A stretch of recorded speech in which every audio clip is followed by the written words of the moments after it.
A very warm welcome, everyone. I'm Ami Pathak, and I hope you all are having a wonderful summer. With your busy lives, sometimes you might tend to forget about the social issues that are taking place within our society. World Partnership Walk is an organization that helps with the global issues. With me is Romina Velshi and Aleem Visram from World Partnership Walk, so let's have a few words with them. Hi, how are you? Hi. Hi, good. How about you? I'm great. So first of all, I wanted to say congratulations for being part of such a wonderful organization. How exactly did you get involved with it? I started back in 2004. I actually got an opportunity to work with Aga Khan Foundation Canada in Afghanistan, and I spent a year setting up girls' education programs. And one of the amazing things about this program is if you look at Afghanistan, and because of the war and the Taliban, Right. girls in Afghanistan under the age of 15 haven't had any access to education. Oh my gosh. So if you're high school age, for girls, they've never gone to school before. And the foundation set up programs across the country to not only educate girls, but build schools and provide them with alternative livelihoods. So rather than just sitting at home taking care of household chores, they actually provide education support for them and also training to get jobs.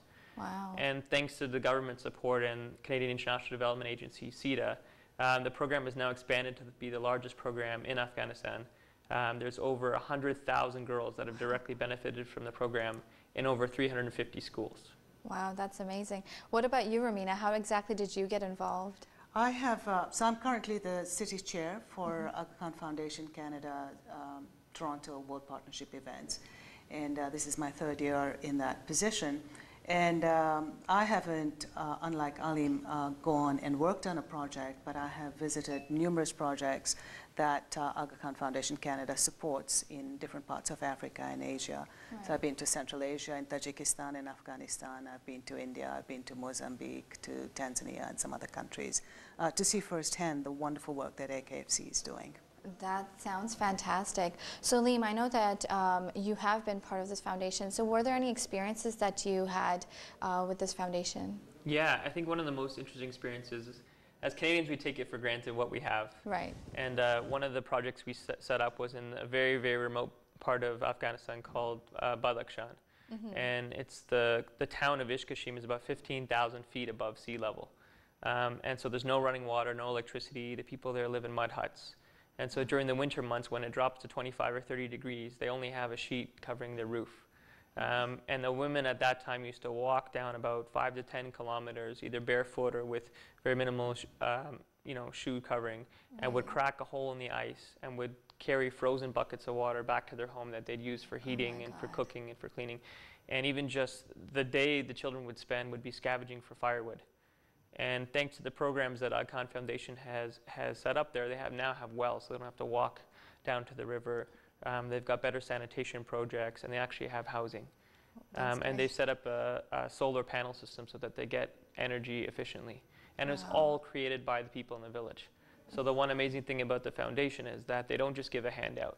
They give a hand up and train people of how to do it for themselves. Wow, that sounds amazing. So, Romina, I wanted to ask you, you did speak about the Aga Khan Foundation, but what exactly is the Aga Khan Foundation? The Aga Khan Foundation Canada is a social development agency. It's part of a larger network called the Aga Khan Development Network that has as its mandate or objective to improve the living conditions and provide opportunities to the poor in the world, particularly in Africa and Asia.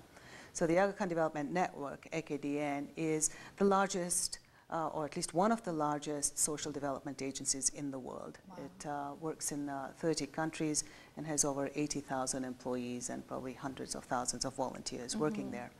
AKFC is one of the 11 social development agencies within the Aga Khan Development Network. And AKFC, a charitable organization based in Ottawa, currently has about 30 or so projects in 15 different countries in Africa and Asia. And it gets involved in projects that deal with issues of, as Aleem said, on education, on maternal and child health, on water and sanitation, and on strengthening community organizations. So the different projects that AKFC funds usually cover those kinds of areas. Well, that sounds wonderful. I think that's a great foundation. So, Aleem, I want to ask you, how exactly is Aga Khan Foundation connected to the World Partnership Walk? Sure. So the World Partnership Walk held this Sunday, May 26th at Metro Hall. All of the proceeds of the walk go directly to the projects in Asia and Africa that are run by the Aga Khan Foundation. And the one unique thing about the walk is that 100% of the funds we raise, it's all done by volunteers, so all the funds we raise go directly to the programs. That's a great thing. So what exactly is World Partnership Walk? Because I know that it's a great organization, but a lot of people out there don't know what it is. So can you brief us in a little bit about that? Sure. The walk is now in its 29th year, and it's the largest event across Canada in support of global poverty. It's now in 10 cities across Canada, and we have over 40,000 participants across the country. Wow. In the past, we've raised over $75 million, and last year we raised just over $7 million. That sounds amazing. So I know that you briefly spoke about on Sunday there is going to be a walk happening. So can you tell us a little bit more about it? What exactly should people be expecting? Sure. It's a really great, fun-filled event for the family. The registration starts at about 8 o'clock, and the actual walk ceremony starts at 10 o'clock. So we have a whole bunch of politicians that are coming and attending. We've got a keynote speaker by Kathleen Wynne. And we've also got, after the walk, it's a 5-kilometer walk. So it goes from Metro Hall up University to Queen's Park and back down. Right. And then after that, there's a whole bunch of fun-filled activities for children. So we have a PlayStation for children. We also have entertainment. So we've got dance performances and singing music and a lot of food. So it'll be a really great, fun event. I think food is one of the greatest motivations to get people out there. So I know that there are a lot of people that must be wondering that they want to be part of the walk, but they don't know if the walk is for them. So who exactly can sign up, and how can they? Well, the amazing thing about the walk is it's completely free. So if you're interested in signing up, all you have to do is go to the walk website, which is www.worldpartnershipwalk.com. It's free to sign up, or you can join an existing team. And then you just show up on the walk at Metro Hall on Sunday. Well, that sounds like amazing a walk, and I do hope that a lot of people come out and be part of this wonderful movement. But we do have to take a break, unfortunately, so we will be back after this short break.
Art Garrett presents the Heirloom Collection. The show comes to Mississauga, Ontario, 22nd to 26th May, Delta Meadowvale, Mississauga Road, and Richmond Hill, Ontario, 29th May to 2nd June, Sheraton Parkway, Highway 7 East. Because art is for generations. Let's go for a ride.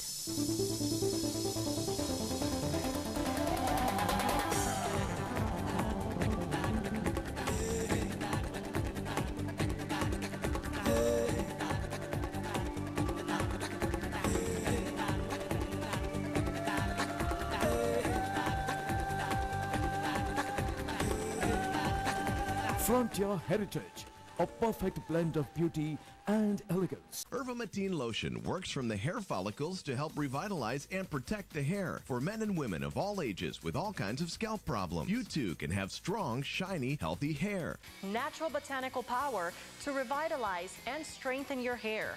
This product is 100% natural, non-toxic, and has no side effects.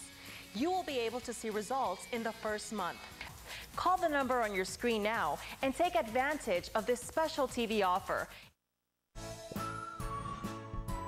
Here we grow again.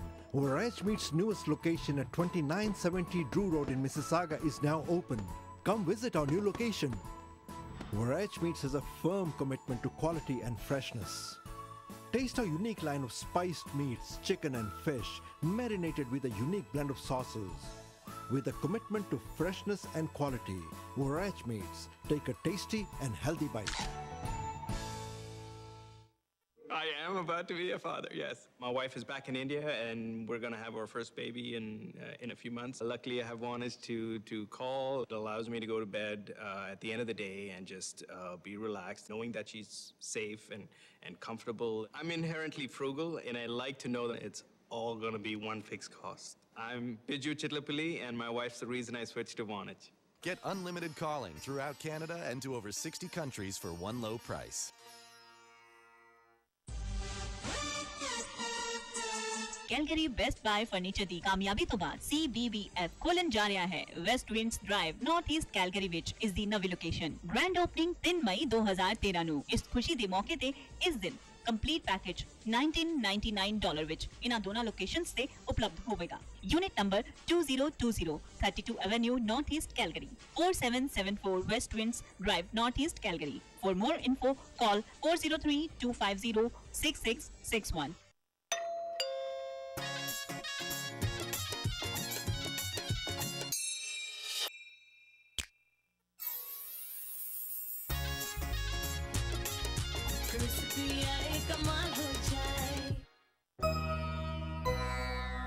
जिंदगी में जहाँ सुख है वहाँ दुख भी है सही वक्त पर सहारा मिल जाए तो लाइफ की प्रॉब्लम ही नहीं रहती पंडित महाराज की दुआ से पिछले 40 सालों में हजारों लोगों की जिंदगी बदल गई अगर आपको बच्चों की प्रॉब्लम हेल्थ शादी बिजनेस पैसे या कोई भी प्रॉब्लम हो आप पंडित महाराज को फोन कीजिए 7 दिनों में आपकी जिंदगी सुधर जाएगी It's time to save again. Get 2.5% on new deposits to an investment savings account from ING Direct.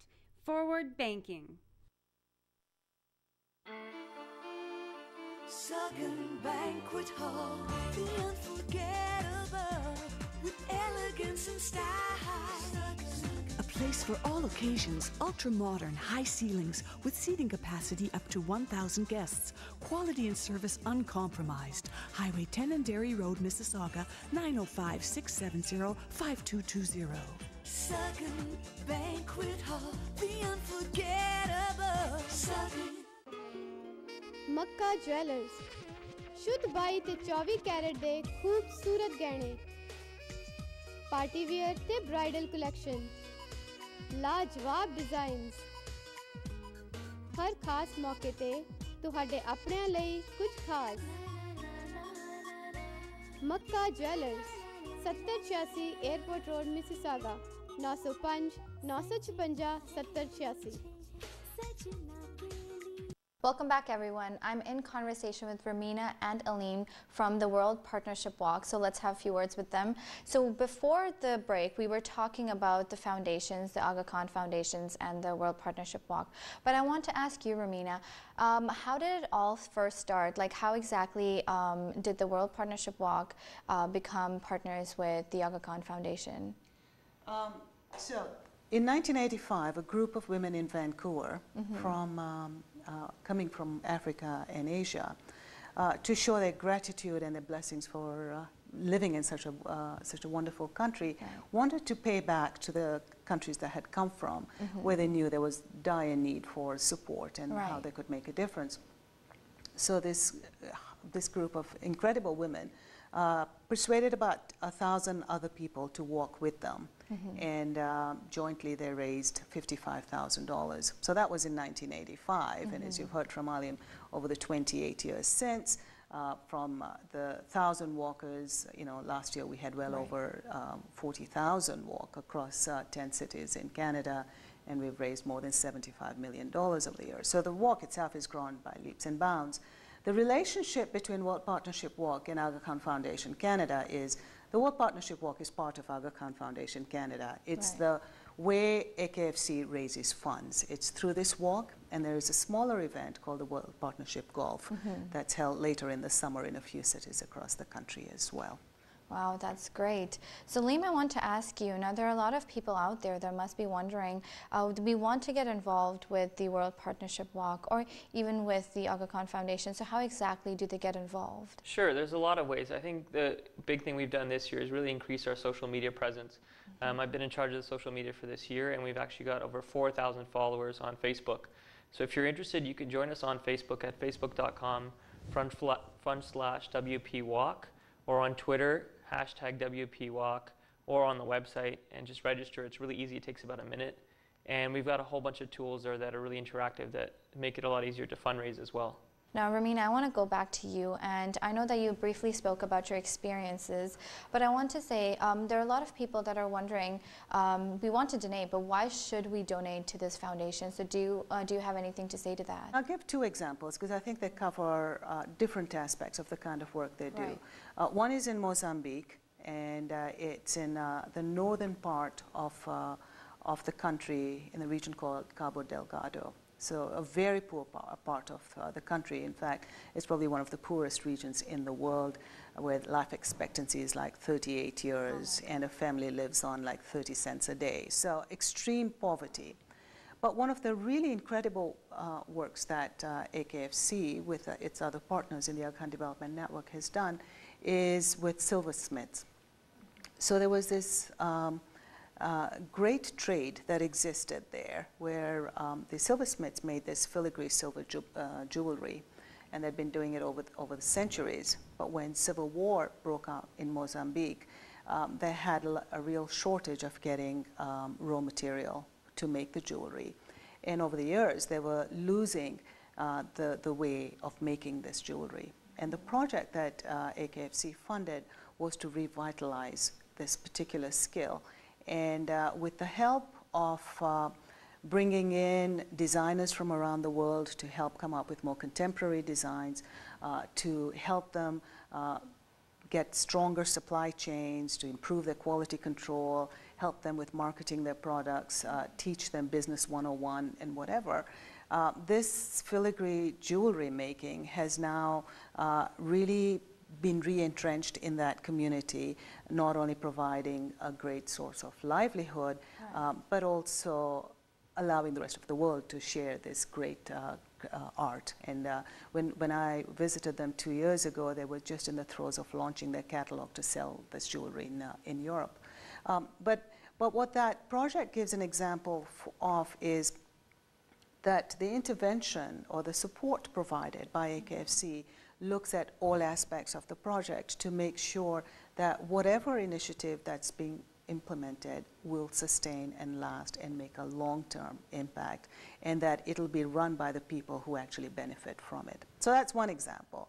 Another one that was just last year was in India, and I was visiting India with my family, and we visited Gujarat, a place where my forefathers come from, and I thought it was a good opportunity to see some projects funded by Canadians out there.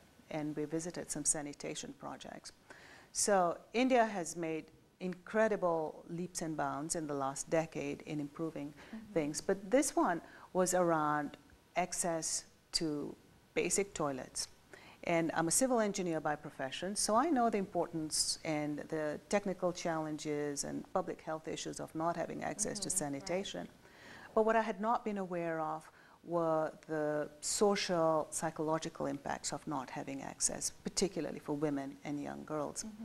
And visiting these projects and speaking to the folks there, where we now have toilets in every household there, they were telling us what their life was like before these toilets were established. where the women would spend 1 to 3 hours a day going out in the field to find some privacy where they could go relieve themselves. It was easier for the men. But that's what the women had to do. But if they had children, if they were pregnant, if they were elderly, if they were disabled, it was extremely challenging. Right.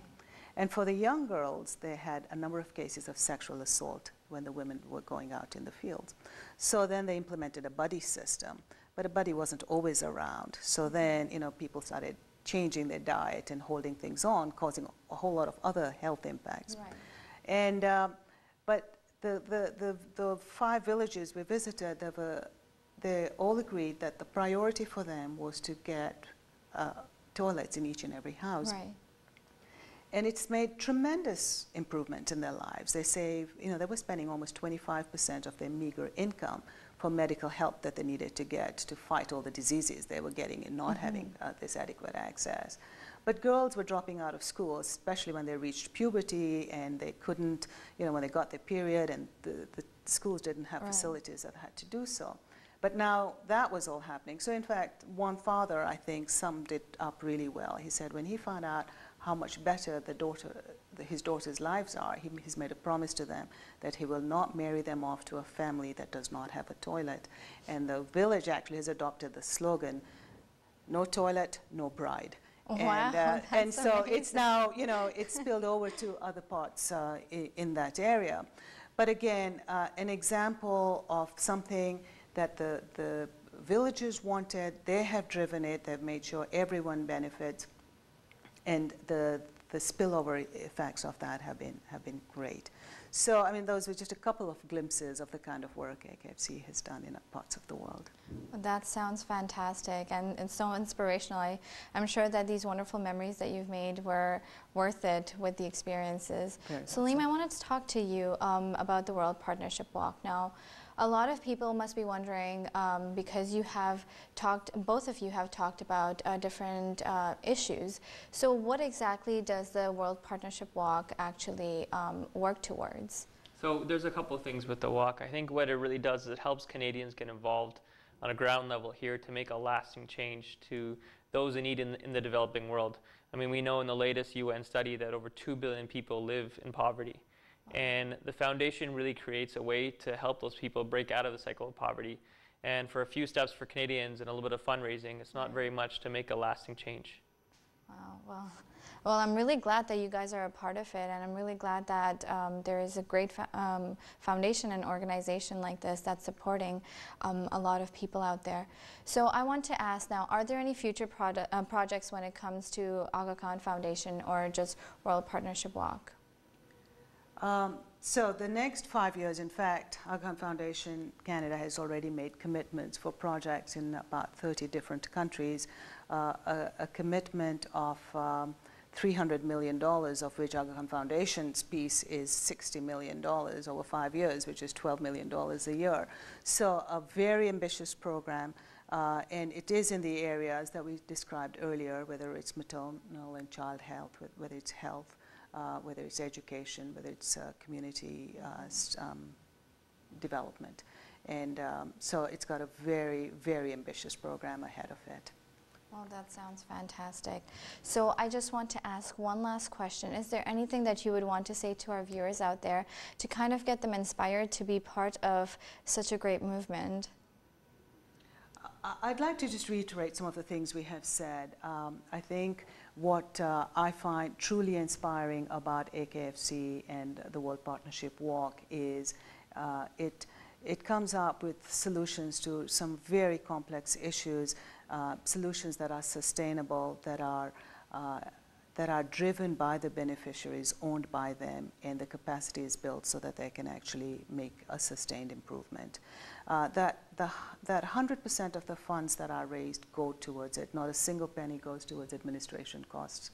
And that the money that is raised then actually is leveraged, whether it's with the Government of Canada through the Canadian International Development Agency that will match maybe 2 to 5 or even 8 times the dollar that's raised. So every dollar that's raised goes a long ways. And the third part that I find particularly appealing is the focus and priority given to women and young girls. Every project that I have visited, a strong performance metric is what impact is this having on women and young girls, because there's a recognition that investment in women has an exponential return, not only to the family but to the entire community. So I think those are all some of the big reasons that I feel are important, that I hear others around me saying, you know, here's why we want to support this cause. Well, that's fantastic, and congratulations for both of you, having achieved so much. And I do wish you the best of luck in the future endeavors, and I do wish that a lot of our viewers out there, I hope that all the viewers out there come out and walk the walk. I'm Ami Pathak, and I will see you all next time. Till then, take care, keep smiling, and have a wonderful summer.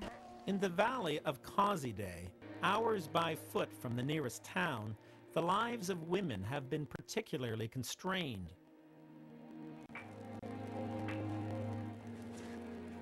For 9-year-old Sira, education is the key to a different future. این الان که دلیف بود وقتی خوب بود دلیف هم بشناخت بسیار خوب است این باید دارم که شما خوب میشنودی دخترک که هوشیار است و مغز تازه دارد انشالله کلام کشیدیم بریم کنکور میخونیم یا دکتر میشیم معلم هرچی کشیدیم.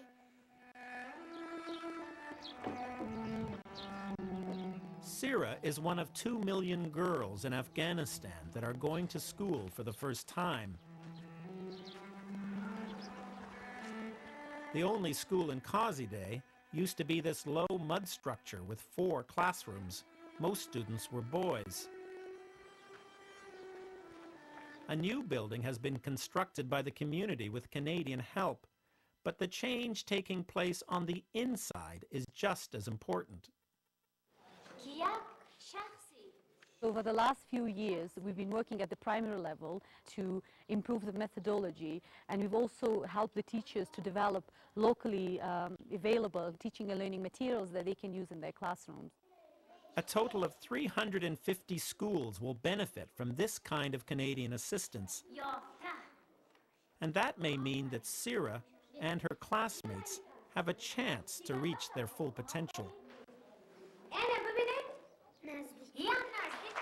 سیرا جان اگر بتونه و بخواند میتونه که او صنف 12 را که خوان بره و تحصیل کند یک دکتری شود یک معلم شود یک انجینری امیدوار هستیم که او از لایقت کار میبره.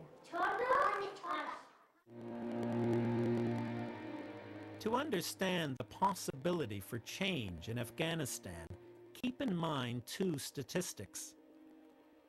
Only 10% of adult women here can read and write, yet almost half of their daughters are in school.